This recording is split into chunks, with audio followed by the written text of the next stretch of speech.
Welcome back to our podcast. Today, we are excited to kick off a new series focusing on the life of Joseph from the book of Genesis, specifically looking at chapter 37. I'm your host, and today I have my wonderful co-host with me. Hi, everyone. I'm thrilled to be here and can't wait to dive into Joseph's story.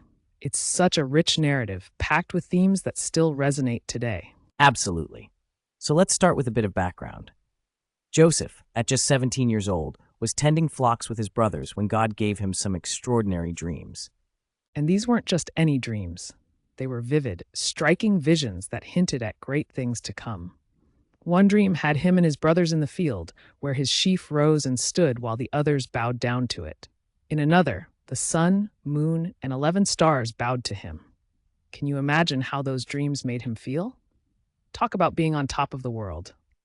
Right, but here's where it gets complicated. His father, Jacob, showed Joseph special favor by giving him a coat of many colors. This act of favoritism fueled envy and hatred among his brothers. It's like this situation got explosive very quickly. Exactly. This coat symbolized not just Jacob's love, but also God's favor. It's interesting how something meant to honor someone can also create division. Joseph's innocence in sharing his dreams with his brothers ended up escalating the family tensions even more. It truly emphasizes the lesson that sometimes the seeds of destiny, as God plants, can bloom in the unlikeliest of soils, don't you think? They often start while we're still immature or underprepared for what's to come. Absolutely.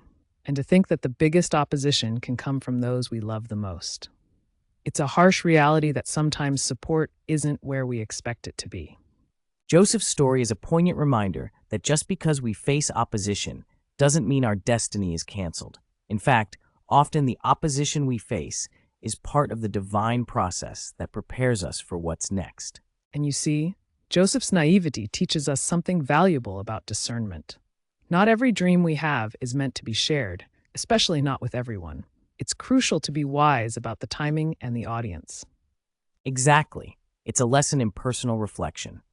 When Joseph shared his dreams, he probably had no idea how his brothers would react.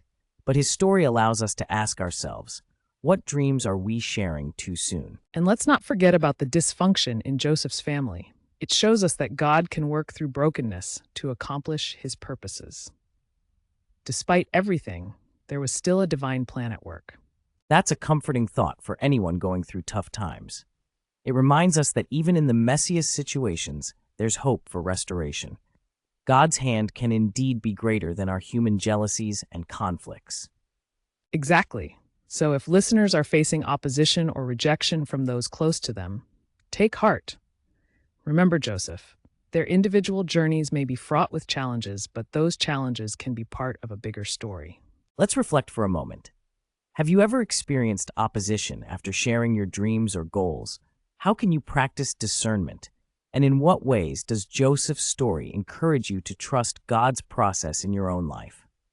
And as we conclude this episode, let's take away the importance of seeking wisdom in sharing our aspirations and recognizing that our greatest challenges can often serve a larger divine purpose. Thank you for joining us today.